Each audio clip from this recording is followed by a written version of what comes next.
आराम करने से पहले अपने उद्देश्य और लक्ष्य को स्थिर कर लेना चाहिए। नमस्कार, आप सभी का स्वागत है मेरे चैनल में। आज की चर्चा का विषय है उद्देश्य और लक्ष्य। जो मनुष्य बिना किसी उद्देश्य पर लक्ष्य के जीवन आरंभ कर देता है, उसकी उपमा उस मनुष्य से दी जा सकती है जो बिना कोई गंतव्य स्थान निश्चित किए ही रेल या जहाज पर सवार होकर निकल लेते हैं। वो मनुष्य न तो यही जानता है कि उसे कहाँ जाना है और न उसे यही ज्ञात है कि रेल या जहाज उसे कहाँ पहुँचाएगा। उसका कहीं पहुँचना रेल या जहाज की कृपा पर ही निर्भर है। तो मतलब उसे जहाँ रेल पहुँचाए या जहाज पहुँचाए, ये उसी पे निर्भर है, क्योंकि उसकी अपनी कोई यात्रा निश्चित नहीं है। जो मनुष्य कठिनाइयों और विफलताओं की कुछ भी परवाह न करके अपने मार्ग के कंटकों को बराबर दूर करता जाता है, वही संसार में कुछ कर दिखलाता है। इतनी श्रेष्ठता बहुत कम लोगों में आती है।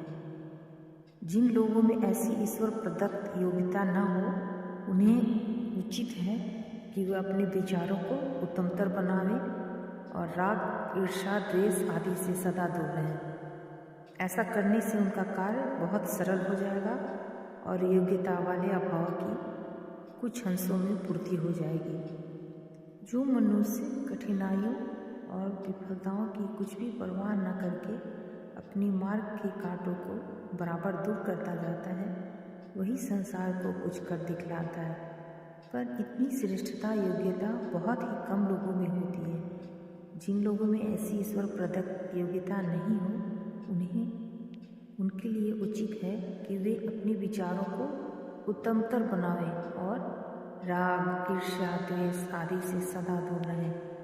ऐसा करने से उनका कार्य बहुत सरल हो जाएगा और योग्यता वाले अभाव की कुछ अंशों में पूर्ति हो जाएगी।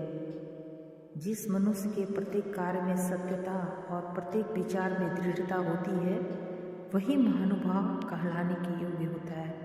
ऐसे मनुष्य पर अनुचित प्रलोभनों का कभी कोई प्रभाव नहीं पड़ता। वह कठिन से कठिन विपत्तियों को ईश्वर की इच्छा समझकर धैर्यपूर्वक सहन करता है और सदा शांत और निर्भय होकर आपदाओं का सामना कर सकता है। ईश्वर और सत्यता पर उसका बहुत ही अटल विश्वास रहता है, इसलिए सदा सत्य पथ का अनुसरण करना चाहिए और अपने अध्यवसाय पूर्वक अपने काम में लगे रहना चाहिए। संसार के सभी लोग बहुत बड़े विद्वान, दार्शनिक, वैज्ञानिक, आविष्कारकर्ता या करोड़पति नहीं बन सकते, लेकिन हाँ, सभी लोग अपने जीवन को प्रतिष्ठित और सुखपूर्ण अवश्य बना सकते हैं। इसमें उच्च आकांक्षा का होना बहुत जरूरी है और स्वाभाविक है, और इसके लिए कोई उसकी निंदा नहीं कर सकता, बल्कि वास्तव में निंदनीय वही है जिसमें उच्च आकांक्षा नहीं है। पर वह उच्च आकांक्षा सत्य और न्याय के गले पर छुरी फेरने वाली नहीं होनी चाहिए।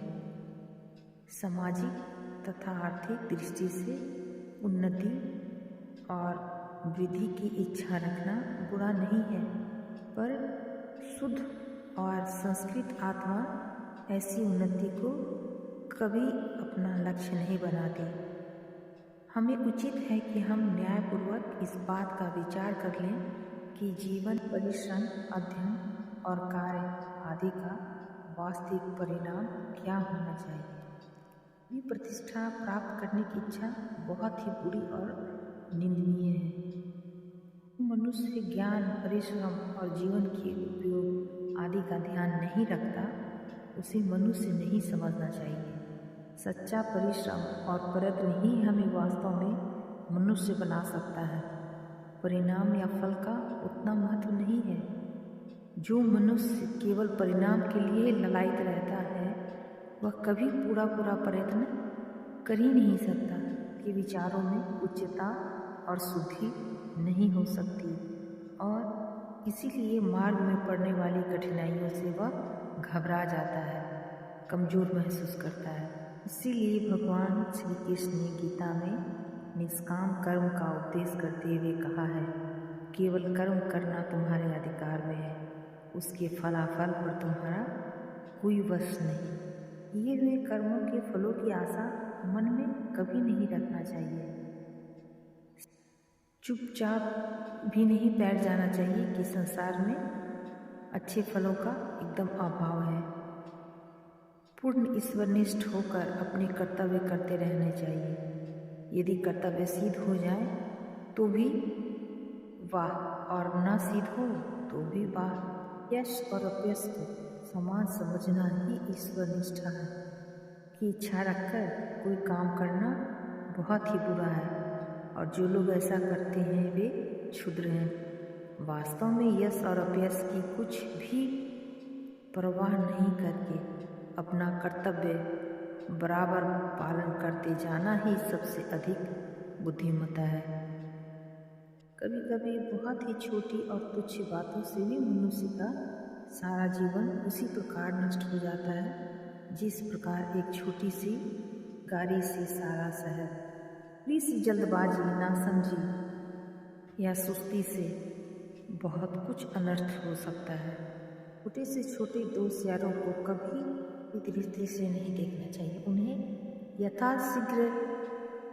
यथासाध्य शीघ्र समूल नष्ट करने का प्रयत्न करना चाहिए। जिस दोस्त को उपेक्षा की दृष्टि से देखते हैं वही कुछ दिनों बाद हमारे लिए बड़ा घातक हो सकता है और उस समय उससे पीछा छुड़ाना भी हमारी सामर्थ्य से बाहर हो जाता है।